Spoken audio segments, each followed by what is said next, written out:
ఒక చిన్న స్టోరీ చెప్తాను. ఒక కోర్టులో ఒక కేసు వచ్చింది. ఒక 62 సంవత్సరాలైన ఒక వ్యక్తి కోర్టులో వెళ్ళి కేసు వేస్తాడు. ఏమిట్రా అంటే, నాకంటే 10 సంవత్సరాలు మా అన్నయ్య పెద్ద, వాడికి 72 సంవత్సరాలు, మా అమ్మ దానికి 92 సంవత్సరాలు. మా అమ్మ ఏమో మా అన్నయ్య దగ్గర ఉంది. మా అమ్మ 92 సంవత్సరాలది మా అన్నయ్య దగ్గర ఉంది. వీడికి 72 సంవత్సరాలు వచ్చే, వాడు మా అమ్మనేమో కరెక్ట్గా చూసుకోలేకపోతున్నాడు. సో కోర్టు వాళ్ళని నేను రిక్వెస్ట్ చేస్తుంది ఏంట్రా అంటే, మా అమ్మని దాంతోపాటు మా అన్నయ్యని నా దగ్గర వచ్చి ఉండమనండి, నేను ఇంకా 62 సంవత్సరాలే, వాళ్ళని నేను చూసుకుంటా అన్నాడు. ఆ జడ్జికి అర్థం కాలే. ఆ జడ్జి తర్వాత జడ్జిమెంట్ ఇచ్చిన తర్వాత అన్నాడు, నేను గత 25 సంవత్సరాలుగా ఈ కోర్టులో జడ్జిగా ఉన్నాను. నా దగ్గర వచ్చిన కేసులన్నీ కూడా ఇద్దరు అన్నదమ్ములేమో ఆస్తి కోసం కానీ ప్రాపర్టీ కోసం కానీ అమ్మని వీడించుకోవాలి, అమ్మని వాడించుకోవాలి, నాన్నని వీడించుకోవాలి, లేకపోతే ఇంకేదో కొట్లాట్ల ఓన్లీ నెగిటివ్ గురించి కోర్టుకు వచ్చారు. కానీ ఫస్ట్ టైం ఒక కేసు చూశాను.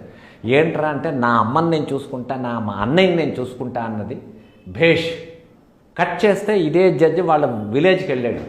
విలేజ్కి వెళ్తే అక్కడ వాళ్ళ అన్నయ్య ఉన్నాడు. వాళ్ళ అన్నయ్య 80 వస్తున్నాడు. వాడి దగ్గరికి వెళ్ళి అన్నాడు, అన్నయ్య ఒక పని చేద్దాం, నువ్వు నాతో పాటు హైదరాబాద్ వచ్చి మన ఇద్దరం కలిసి ఉందాం. లేదు నువ్వు రానంటావా, నేను నా కోర్టు అక్కర్లేదు, నేను నీ దగ్గర వచ్చి ఉంటాను. సో అలా ఉండండి అన్నదమ్ములు. చిన్నప్పుడేమో అమ్మ దగ్గర పడుకున్నప్పుడు అమ్మ నాకు కావాలని ఒకడేమో అమ్మాయి చేసుకుంటే, అమ్మ నాకు కావాలని ఒకడు అమ్మ నాకు కావాలి అనేసి ఇద్దరు కొట్టుకుంటారు. ఇదే వీళ్ళు పెద్ద అయిపోయిన తర్వాత అమ్మ నువ్వు ఉంచుకో, అమ్మ నాకు అక్కర్లేదు, అమ్మ నువ్వు ఉంచుకో, అమ్మ నాకు అక్కర్లేదు అంటారు. వై? ఏమిటి చేంజ్ వచ్చేసింది మీలోని? ఏం లేదు కదా, మీరు పెద్ద అయ్యారు. ఏళ్ళు ఎగసన బుద్ధి దిగసన అంటారు. ఏళ్ళు వస్తున్న కొద్దీ బుద్ధి పెరగాలి, కానీ ఏళ్ళు వస్తున్న కొద్దీ జనాల బుద్ధి దిగిపోతున్నది. ఆ అమ్మను పనిచేసుకుంటారు. వాళ్ళ ఒక్క మాట రివైండ్ చేసుకుని వెళ్ళండి. మీరు చిన్నప్పుడు మీ అమ్మని మీరు వదలకుండా ఉండేవారు, మీ అమ్మ పెడితేనే తినేవారు, మీ అమ్మ పక్కనే పడుకునేవారు. అలాంటి అమ్మని మీకు పాలు పెంచి తన రక్తాన్ని పాల్లో మార్చి పెంచితేనేమో పెద్ద అయిపోయిన తర్వాత మీ అమ్మను ఎందుకు షేరింగ్ చేద్దాం అనుకుంటున్నారు, ఎందుకు వద్దనుకుంటున్నారు? What is this? మీ దగ్గర డబ్బు ఉందనా? డబ్బు ఉంటే మీ అమ్మకి డబ్బు అక్కర్లే, మీ అమ్మకి నువ్వు కావాలి ఎప్పుడైనా. సో ఈ విషయాలు ఏంటంటే, ఇది ఆధ్యాత్మిక ఆర్ డివోషనల్ అలాంటిది కాదు. ఇది ఒక మనిషి తాలూకా బేసిక్ నేచర్. ఇది నేను స్టడీ చేస్తున్నాను. ఇవాళ రోజులో ఎందుకు మనకి ఇంతలా తక్కువ అయిపోతున్నది? ఇప్పుడు ఇంకో విషయం చెప్తాను మీ అందరికీ, వినండి. ఎక్కడైనా ఫంక్షన్ అయింది, బాబాయ్ తాలూకా కూతురికి పెళ్ళి. సో బాబాయ్ కూతురు పెళ్ళి అయినప్పుడు ఈ వైఫ్ హస్బెండ్ వెళ్ళిపోతారు, పిల్లలు తీసుకెళ్ళరు. ఎందుకు? అక్కడ బాబాయ్ కూతురు పెళ్ళి కదమ్మా, మీరు ఎందుకు రావక్కర్లేదు, తీసుకెళ్ళండి ఫంక్షన్స్కి, మీ పిల్లల్ని తీసుకెళ్ళండి. మీ పిల్లల్ని ఫంక్షన్కి తీసుకొని వెళ్తేనే బాబాయ్ అంటే ఎవడో వాళ్ళకి తెలుస్తుంది, మావయ్య అంటే తెలుస్తుంది, పిన్నమ్మ తెలుస్తుంది, అత్తమ్మ తెలుస్తుంది, వాళ్ళ పిల్లలు ఎవడో తెలుస్తారు. రేపటి రోజులోనే మీరు పోతారు. పోయిన తర్వాత మీ పిల్లల్ని ఈ ఫ్యామిలీలో ఎవరి దగ్గరికి తీసుకెళ్ళలేదు. ఈ పిల్లలిద్దరూ వేరేగా ఉండిపోతారు. ఒకడు అమెరికాలో, ఒకడు రష్యాలో ఉంటాడు. వాడికి మన రిలేటివ్స్ ఎవ్వరూ చుట్టాలు తెలియదు. What else? వాడు ఒక్కడో అయిపోతాడు. ఏకాకి జీవితం నాది. అది మీ పిల్లలకి రానీకండి. మీ పిల్లల్ని మీ చుట్టరికాలు మొత్తం చెప్పండి వాళ్ళకి.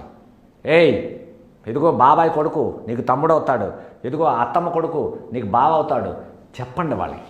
వాళ్ళలో ఉన్న ఇంటిమేసీని పెంచడానికి ట్రై చేయండి. అది మీ డ్యూటీ. అది మీ పిల్లలు రిలేషన్స్తో పాటు ఏకమత్యంగా ఉండాలి అంటే అది మీ డ్యూటీ. మీరే మీ పిల్లల్ని ఎక్కడికి తీసుకెళ్ళకుండా చిన్నప్పటి నుంచి తాతమ్మ దగ్గరికి నువ్వేం వెళ్ళక్కర్లేదురా, తాతగారి దగ్గరికి, అమ్మమ్మ ఎందుకు పంపించండి, మీ తాత దగ్గరికి పంపించండి. వేసవి సెలవులు వచ్చే హాలిడేస్ ఇచ్చారా, విలేజ్కి పంపించండి పిల్లల్ని. అక్కడ తాత ఉంటే, మా అమ్మ ఉంటే, అమ్మమ్మ ఉంటే, మావయ్యలు ఉంటే వాళ్ళ దగ్గర ఉంటారు. వాళ్ళు ఎఫెక్షన్ పెరుగుతుంది. Other than love and affection ఇంకేమీ లేదు సార్. డబ్బు సంపాదించారు అంటే మీ దగ్గర డబ్బు రాగానే మీ దగ్గర చీడ పురుగులు వస్తాయి 10 మంది. ఇప్పుడున్న యూత్కి చెప్తున్నాను, మీ రిలేటివ్స్ మీరు వద్దు, నేను ఒక్కడనే ఉంటాను, 24 గంటలు మొబైల్లో చూసుకుంటాను, ఈ మొబైల్లో వాట్సాప్ పంపిస్తాను, లైక్స్ పంపిస్తాను, షేర్ పంపిస్తాను. What else? ఎవరికైనా హ్యాపీ బర్త్డే వచ్చిందంటే హ్యాపీ బర్త్డే ఒక నవ్వు పంపిస్తారు. వాడికి ఫోన్ చేయండి. మీ ఫ్రెండ్ అయినా సరే, మీ రిలేటివ్ అయినా సరే ఫోన్ చేయండి. ఫోన్ చేసేప్పుడు, ఏయ్ హ్యాపీ బర్త్డే రా డూడ్, ఏం చేస్తున్నావు? ఎస్. ఎక్కడున్నావు? లాస్ ఏంజలస్లోనా? ఈవినింగ్ ప్రోగ్రామ్ ఏంటి? మాట్లాడండి. మాట్లాడితే ఇప్పుడు నేను ఇదే మాట్లాడింది, ఈ ఎక్స్ప్రెషన్స్ వారికి అర్థం అవుతాయి. There is a intimacy developing. రేపటి రోజుల్లో మీరు నన్ను తిట్టుకోవచ్చు, ఈ సత్యప్రకాష్ ఏంటి రిలేషన్ డెవలప్ చేయమని చెప్తున్నాడు ఏంటి అని. బట్ రిలేషన్స్ అన్నది కావాలి. రిలేషన్స్ లేకుండా ఈ మనిషి మీద, ఈ భూమి మీద మనిషి అన్నవాడు ఏకైక అయిపోతాడు. A man alone is a mad man. పిచ్చోడుగా బిహేవ్ చేస్తాడు, పిచ్చెత్తిపోతాడు. అది మీ పిల్లలకి రానీకండి. వాళ్ళకి మీ ఫ్యామిలీతో పాటు ఉంచండి, ఉంచి తీరండి. మీకు అర్థమైతే మంచిది, లేదైతే మీ కర్మ, దానికి నేనేం చేయలేను.